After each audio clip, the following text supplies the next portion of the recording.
नमस्कार दोस्तों, कैसे हैं आप सब। I hope all is well. Today we are going to start lecture number 2 of history. इससे पहले डिटेल जो है हम क्या पढ़ने वाले हैं, कैसा है, वो हमने लेक्चर नंबर 1 में देखा है। जाके देख लें कि क्या क्या हम डिस्कस करेंगे। Late us start today topic that is ancient history. हम एंशेंट हिस्ट्री पढ़ेंगे, फिर मेडिवल और मॉडर्न हिस्ट्री। ठीक है, ये इंपॉर्टेंट किस किस के लिए है? जेके पीएससी के जितने भी एग्जाम हैं, चाहे जेकेएस का एग्जाम है या फिर असिस्टेंट रजिस्ट्रार, उसके लिए इंपॉर्टेंट है। इसके अलावा जेके एसएसबी का जो एग्ज़ाम है उसके लिए मॉडर्न हिस्ट्री इंपॉर्टेंट है। देन वो तब ही पढ़ें जो जेके एसएसबी के लिए देख रहे हैं, जो जेके पीएससी के लिए देख रहे हैं वीडियोस को। Then you must focus on entire topic ancient, medieval as well as modern. Okay, ancient history जो है इसको हिस्टोरियन डिवाइड करते हैं पैलियोलिथिक एज, मेसोलिथिक और neolithic age well as chalcolithic. किसके बेस पे? Based on the type of stone tools या फिर metal tools used by the peoples. तो जो भी लोग उस टाइम में थे एंशेंट हिस्ट्री में, तो उनको डिवाइड करने के लिए कि ये पैलियोलिथिक एज से हैं, मेसोलिथिक से हैं, पैलियोलिथिक के लिए, तो हिस्टोरियन इनको डिवाइड करते हैं। कौन? हिस्टोरियन। हिस्ट्री जो जिन्होंने हिस्ट्री को पढ़ा हुआ है, तो वो डिवाइड करते हैं कि हम इनको डिवाइड करेंगे कैसे कैसे, कौन पैलियोलिथिक में था, मेसोलिथिक में था, नियोलिथिक में या चैल्कोलिथिक पीरियड में था। तो उनको डिवाइड करने के लिए उन्होंने बोला कि हम देखेंगे कि कौन कौन से स्टोन जो हैं यूज़ किए गए थे उस पीरियड में, उस दौरान में। देन मेटल टूल जो हैं कौन कौन से यूज़ हुए उस दौरान में लोगों को, तो उसके बेस पे जो है एंशिएंट हिस्ट्री को डिवाइड किया जाता है, पढ़ा जाता है। सबसे पहले आता है पैलियोलिथिक पीरियड, जो कि 2 मिलियन बीसी से लेके 10,000 बीसी तक माना जाता है।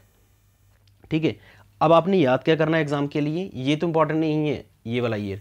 अब एंशिएंट हिस्ट्री स्टार्ट यहाँ से है, इसलिए पहली वाली याद हो जाती है, बाकी डेट्स याद नहीं करनी है।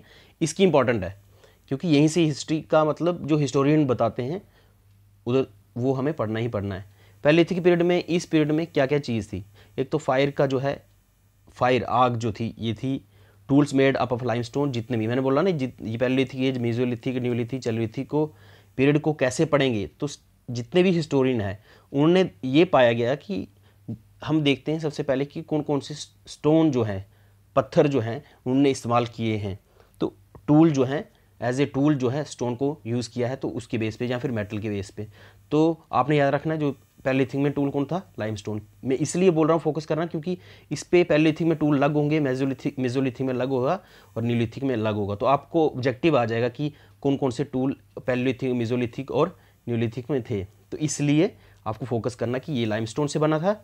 ऑस्ट्रिच का एग जो है उस टाइम में पाया गया है, ये हिस्टोरियन मानते हैं। ये मैं नहीं बोल रहा, हिस्टोरियन बोल रहे हैं। ठीक है, इंपॉर्टेंट पैलियोलिथिक साइट्स कौन कौन सी आपने याद रखनी की। आपको क्वेश्चन आ सकता है कि which are the following are the paleolithic sites. आपको एक और बात पता होनी चाहिए, लिथिक मीन स्टोन। जब भी आएगा लिथिक का मतलब होता है स्टोन्स। ओके, और पैलियो का मतलब होगा फर्स्ट, अर्लियर। ठीक है, मीजो का मतलब होता है मिडल, न्यू का मतलब होता है न्यू। ये टर्म छोटी छोटी पता होनी चाहिए। पैलियोलिथिक मतलब पुराना, मीजो मतलब मिडल, न्यू मतलब उसके बाद। तो पहले पैलियोलिथिक, फिर आएगा मेसोलिथिक, फिर आएगा न्यूलिथिक। तो लिथिक का मतलब हो गया स्टोन। ठीक है, इसी से पता लग जाना कि हम स्टोन एज की बात कर रहे हैं। तो इसका नाम और भी क्या है, अगर इन तीनों को जोड़ दें, इनको बोलते हैं स्टोन एज। ठीक है, क्योंकि इनके आगे लिथिक लगा ना, लिथिक का मतलब स्टोन होता है। ओके, और बाकी डिवाइड करते हैं, पहले मीन्स पहले, मीजो मतलब मिडल में, और न्यू मतलब न्यू वाला। ठीक है, तो भीमबेटका जो है ये है मध्य प्रदेश। यहाँ पे भीमबेटका जो है ये पाया गया है कि पैलियोलिथिक साइट से कुछ मटेरियल जो है मिला हुआ है। ठीक है, जो हिस्टोरियन स्टडी किया है जिन्होंने। इसके अलावा करनोल केव्स जो हैं ये पाई गई हैं। ये कहाँ पे? आपके यहाँ पे। ठीक है, तमिलनाडु और आंध्र प्रदेश के बीच में, इधर ये वाला एरिया। ठीक है, नर्मदा वैली। तो नर्मदा वैली जो है ये वाला जो रिवर आ रही है नर्मदा की, ठीक है, ये वाला, ये रिवर जो आ रही है अमरकंटक से निकल के आपके एमपी से होके यहाँ पे गल्फ ऑफ खंबात में जा रही है। ओके, ये वाली जो रिवर है नर्मदा, ये सारी वैली जितनी है यहाँ पे, तो मोस्टली जो है यहाँ पे साइट्स पाई गई। तो आपके एग्जाम के लिए इंपॉर्टेंट क्या हो गया? एक तो फायर, एक आ गया टूल जो यूज़ हुआ, और साइट हुई भीमबेटका और करनोल केव्स और नर्मदा। ये आपने याद करनी है। ठीक है, नेक्स्ट आपका आ गया मेसोलिथिक। मेसोलिथिक पीरियड में कौन सा आ गया? अब ये खत्म हुआ 10,000 बीसी में, तो नेक्स्ट कौन सा स्टार्ट होगा, नेक्स्ट जो आपका होगा वो 10,000 BC से लेके 8,000 BC से, ठीक है। अब ऐसे ही चलता रहेगा, 8,000 BC, फिर 7,000, फिर 6,000, ऐसे ऐसे चल के हमें स्टडी करना है इसको, और 0 तक पहुंचना है, मतलब 100 तक पहुंचना है, फिर इधर से 100, 200, 300 तो 2021 तक पढ़ना है, ठीक है। 2021 तक नहीं, 1947 तक, मॉडर्न हिस्ट्री तक, उसके बाद पोस्ट इंडिया आ जाता है, ठीक है। मेसोलिथिक पीरियड में जो है 10,000 से लेके 8,000 BC तक, इसमें क्या क्या हुआ, एक तो उन्होंने बोला कि मेजर क्लाइमेटिक चेंज शिफ्ट हुआ, उसकी वजह से क्या क्या हुआ वो भी बताया गया है, अगर आप इसमें डिटेल में पढ़ेंगे। Domestication of animals, cattle rearing started. तो सबसे बड़ी बात यह है कि मेसोलिथिक एज में जो थी, जितने भी इंसान थे उन्होंने क्या सीख लिया था, डोमेस्टिकेशन ऑफ एनिमल्स को पालना सीख लिया था। तो ये आपको ऑब्जेक्टिव आ सकता है। Microliths found at Brahmagiri, Mysore, Narmada, Vindhya और गुजरात। अब ये हम देख लेते हैं कि ये जगह कहाँ कहाँ पे हैं। एक तो जो माइक्रोलिथिक फाउंड, माइक्रो मीन्स छोटे छोटे पत्थर, ठीक है, ये कहाँ कहाँ पाएंगे, मैसूर, ये वाला एरिया आता है मैसूर का। देन आपका आ गया नर्मदा वैली, ये मैंने अभी बताया, ये नर्मदा और गुजरात, ठीक है। तो ये वाले एरिया में जो है ये पाए गए हैं मेसोलिथिक पीरियड के कुछ साइट्स जो हैं। माइक्रोलिथ मतलब छोटे छोटे क्या हो गए, स्टोन्स, ये बड़ा स्टोन हो गया, ये छोटा हो गया, ठीक है, इसी हिसाब से। देन आ गया नियोलिथिक साइट्स। तो आपको इसमें मेसोलिथिक में याद क्या रखना है कि डोमेस्टिकेशन ऑफ एनिमल कब स्टार्ट हुई, तो ये मेसोलिथिक पीरियड में स्टार्ट हुई। और क्वेश्चन अभी आया था माइक्रोलिथिक कब स्टार्ट हुई, तो ये भी मेसोलिथिक, बस दो ये ऑब्जेक्टिव के लिए याद रखना है। नियोलिथिक पीरियड जो है ये 8,000 BC से लेकर 4,000 BC में। अब इसमें एग्रीकल्चर स्टार्ट हुआ, ठीक है। व्हील डिस्कवर हो गया, मतलब हो गया ये गांधी जी वाला वो है, ठीक है, व्हील। देखो अगर चरखा आ गया ना, ये चरखा, तो उन्होंने इधर एक और चरखा लगा दो, एक बंदा रख लो, घोड़ा लगा दो आगे, ठीक है। तो ये क्या लग जाएंगे, क्या करने लग जाएंगे, ये आपका एग्रीकल्चर के लिए यूज़ करेंगे इनको, ठीक है। व्हील की डिस्कवरी हो गई, फिर एग्रीकल्चर स्टार्टेड हो गई, ठीक है। तो ये आपने याद रखना है कि नियोलिथिक पीरियड में क्या हुआ, एक हो गया एग्रीकल्चर, एक व्हील डिस्कवर हुआ, ऑब्जेक्टिव के लिए याद करना। इसके अलावा जो इंपॉर्टेंट नियोलिथिक साइट्स हैं, तो ये इंपॉर्टेंट है क्योंकि जम्मू कश्मीर का एग्जाम है, तो ये इंपॉर्टेंट हो जाता है कि नियोलिथिक साइट जम्मू कश्मीर की कौन सी है। बुरज़ोम जो है ये कश्मीर में है, ये, और गुफ कराल जो है ये भी कश्मीर में है। तो ये कहाँ पे बता देता हूँ मैं, कश्मीर में आपका, इस मैप तो सही नहीं आ रहा है, कोशिश करेंगे नेक्स्ट टाइम मैप जो अच्छा होगा। ये इधर जो है कश्मीर में, यहाँ पे ये जगह है जो नियोलिथिक साइट्स मानी जाती है, तो ये आपको पता होना चाहिए, ओके। इसकी और साइट कौन कौन सी हैं, एक बुरज़ोम कश्मीर, गुफकराल कश्मीर, मेहरगढ़ पाकिस्तान, और कौन सी इंपॉर्टेंट है, हालूर अरुणाचल प्रदेश, और मास्की, बाकी इंपॉर्टेंट नहीं है। बुरज़ोम इंपॉर्टेंट है क्योंकि आपकी एग्ज़ाम पॉइंट ऑफ व्यू से नियोलिथिक साइट है ये, तो ये इसलिए इंपॉर्टेंट बन जाती है, ठीक है। नेक्स्ट आपका आ गया, ये एक और साइट है मेगालिथिक साइट्स। मेगालिथिक मतलब हो गया, आपने अभी पढ़ा, पहले क्या पढ़ा था, माइक्रोलिथिक, ये था माइक्रोलिथ्स। ये माइक्रोलिथ मेसोलिथिक जो पीरियड था उस दौरान में था माइक्रोलिथिक। अब जो नियोलिथिक है, नियोलिथिक में आपका आ गया मेगालिथिक साइट्स। तो कौन कौन सी थी, ब्रह्मगिरी साइट्स, ठीक है, ये आपको इंपॉर्टेंट है, ये पता होना चाहिए। चैल्कोलिथिक पीरियड कब स्टार्ट होता है, ये आपको पता होना चाहिए। चैल्कोलिथिक पीरियड जो है ये आपका स्टार्ट हुआ है, इसी चैल्कोलिथिक पीरियड को कॉपर एज भी बोलते हैं, ठीक है। Can be consider as bronze age, bronze मतलब हो गया कॉपर प्लस टिन को बोलते हैं ब्राउन्स, ठीक है। और जैसे ये पीरियड खत्म होता है, इसके बाद इंडस वैली सिविलाइजेशन स्टार्ट हो जाती है, ठीक है। तो let us discuss in detail about the Indus valley civilization. इससे पहले आपको ये पता होना चाहिए क्या क्या पढ़ा मैंने ये बोला कि एंशिएंट हिस्ट्री को स्टडी करने के लिए साइंटिस्ट नहीं, हिस्टोरियन जो है वो डिस्कवर करते हैं एंशिएंट हिस्ट्री को पैलेलिथिक एज में, देन मेसोलिथिक एज में और नियोलिथिक एज में। अब पैलेलिथिक में देखेंगे कौन कौन से स्टोन यूज़ किए जाते थे, मेसोलिथिक में और नियोलिथिक में। फिर इसके बाद आ गया चैल्कोलिथिक एज, और इसके बाद आ गया इंडस वैली सिविलाइजेशन। तो हम डिटेल में पढ़ेंगे इंडस वैली सिविलाइजेशन, क्योंकि इससे जो क्वेश्चन है वो आता ही आता है। इसमें आपने इतना ही पढ़ना है जितना मैंने बताया आपको, ठीक है, ये इंपॉर्टेंट है जो कि आपने पढ़ना ही है। Let us start Indus valley civilization in detail. Indus valley civilization को हड़प्पन सिविलाइजेशन बोलते हैं, HARAPPAN, ठीक है, हड़प्पन सिविलाइजेशन। तो ऑब्जेक्टिव में जब भी आए Harappan civilization is also called as Indus valley civilization. अब इंडस वैली क्यों बोलते हैं ये हम देखते हैं, बट आपको एक पीरियड इसका पता होना चाहिए कि किस टाइम पीरियड में ये बात हो रही है। तो आपको ये पता होना चाहिए कि 2700 से लेके 1900 BC के बीच में ये अराउंड हिस्टोरियन इसको डिवाइड करते हैं। किसी बुक में 1800 लिखा है, किसी में 1700 लिखा है, लेकिन आपने अराउंड इतनी कैलकुलेशन आपको याद होना चाहिए कि 2700 से लेके 1900 BC तक जो है इंडस वैली सिविलाइजेशन को माना जाता है।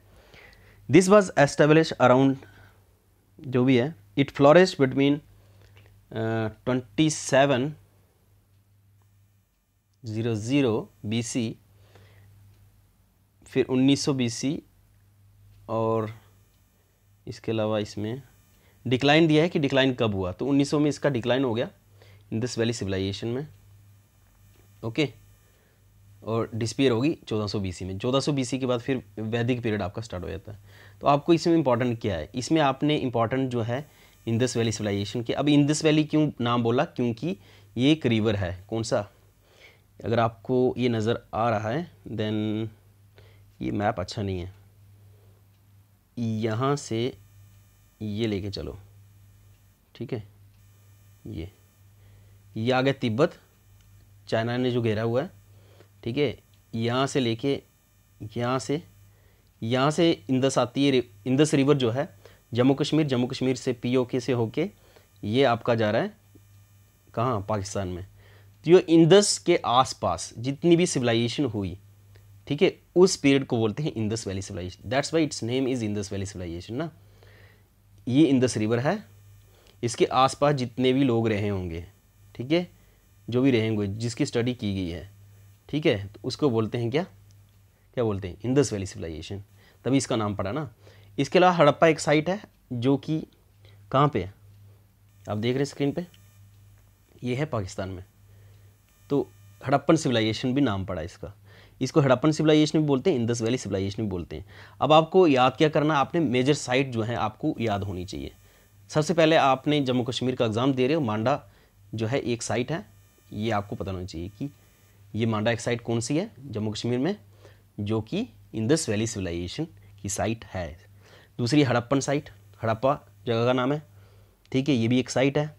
फिर आपको याद जो रखनी, एक राखी गढ़ी, ठीक है, ये याद रखनी है आपने। इंडिया, पहले इंडिया वाली देख लेते हैं ये साइट, ठीक है। इंडिया में कौन सी इंपॉर्टेंट, क्योंकि इंडस वैली सिविलाइजेशन बोलते हैं जो पाकिस्तान और इंडिया में दोनों में जितनी है, ठीक है, सभी को बोलते हैं इंडस वैली सिविलाइजेशन, बट हमने देखना है इंडिया में कौन सी इंपॉर्टेंट है, ठीक है। तो हम देखेंगे सबसे पहले मांडा जो है जम्मू कश्मीर में है, राखी गढ़ी ये आपका आ गया हिमाचल प्रदेश, हरियाणा में, देन रोपड़ जो है ये पंजाब में, फिर आपका कालीबंगन जो है ये राजस्थान में, ओके। इसके अलावा हम नीचे आते हैं गुजरात वाली साइड। गुजरात में भी जो साइट हैं ये आपकी बहुत ही इंपॉर्टेंट हो जाती है, UPSC में हर बार क्वेश्चन होता है, और स्टेट PSC में भी इंपॉर्टेंट है, JKPSC के लिए, ओके। लोथल एक साइट है which is the also important for dockyard, ठीक है, डॉक यार्ड के लिए जो है ये साइट मशहूर है। तो लोथल जो है गुजरात में है, सोमनाथ है, फिर सुरका टोडा जो है ये भी गुजरात में है, धोलावीरा जो है ये भी गुजरात में है। तो कितनी साइट इंपॉर्टेंट होगी, लोथल गुजरात में, सोमनाथ गुजरात में, धोलावीरा, सुरका टोडा, ये कहाँ पे है, खाली गुजरात में। तो आपको याद होनी चाहिए कौन सी साइट गुजरात में हैं। फिर इसके अलावा आपकी साइट जो कालीबंगन है ये आपका राजस्थान में, राखी गढ़ी जो है ये हरियाणा में है, ओके। फिर आपका रोपड़ आ गया पंजाब में, और मांडा जो है JNK में। तो ये साइड थी इंडियन साइड में है, इंडस रिवर के इस साइड, ठीक है ना, जो इंडियन साइड भी थी। अब देखते हैं कि पाकिस्तान वाली साइड कौन सी है। ये देखो इंडिया का मैप तो दिख ही रहा है आपको, इधर से ये वाला और इधर से ये वाला जो भी है ये वाला, ठीक है। इसमें आपको मैं बता देता हूँ कौन कौन सी इंपॉर्टेंट जगह। एक मोहनजोदारो जो कि इंपॉर्टेंट साइट है, एग्ज़ाम में आ सकती है मोहनजोदारो। एक कोट डीजी, मोहनजोदारो, कोट डीजी, छानोदारो, ठीक है, 3 होगी। हड़प्पा और इसके अलावा अमरी, ये आपको पता होना चाहिए कौन कौन सी। एक हड़प्पन साइट, एक मोहनजोदारो पाकिस्तान में, और एक अमरी, और एक कोट डीजी। ये इंपॉर्टेंट है, बाकी भी इंपॉर्टेंट है बट इतनी इंपॉर्टेंट नहीं है, जो एग्ज़ाम में आता है उसी के अकॉर्डिंग मैं बोल रहा हूँ। ओके, आज हम इतना ही पढ़ेंगे। नेक्स्ट हम स्टार्ट करेंगे चल्कोलिथिक पीरियड, और फिर वैदिक पीरियड जो है पूरा पढ़ेंगे। वैदिक जो एरा है उसमें क्या है, लेटर वैदिक भी आएगा, अर्ली वैदिक, फिर लेटर वैदिक। तो वैदिक पीरियड में कौन कौन सी बुक्स लिखी गई हैं, वेदास लिखे गए हैं, या फिर जो भी हुआ है उसके बारे में पढ़ेंगे। लेकिन उससे पहले महाजनपदा पढ़ेंगे। महाजनपदा सारे पता होने चाहिए। ये स्लाइड जो है कमिंग आने वाली लेक्चर की यही है। ओके, ये सब डिटेल में पढ़ेंगे, लेकिन नेक्स्ट लेक्चर में, इस लेक्चर में इतना ही। आपकी स्क्रीन पे जो साइट दिख रही है ना, इसका फ़ोटो स्क्रीनशॉट ले लें। अदरवाइज़ PDF अगर चाहिए तो आप टेलीग्राम ग्रुप जो है उसको ज्वाइन कर सकते हैं। वहाँ पे हम हर लेक्चर की PDF जो है वो अपलोड कर देते हैं लेक्चर के बाद। आप जो लोग हमारे साथ पहली बार जुड़े हैं YouTube चैनल पे, साहिल ठाकुर जम्मू के चैनल पे, उनका मोस्ट वेलकम। और प्लीज़ चैनल को सब्सक्राइब करें, और मिलते हैं नेक्स्ट लेक्चर में। तब तक के लिए जय हिंद।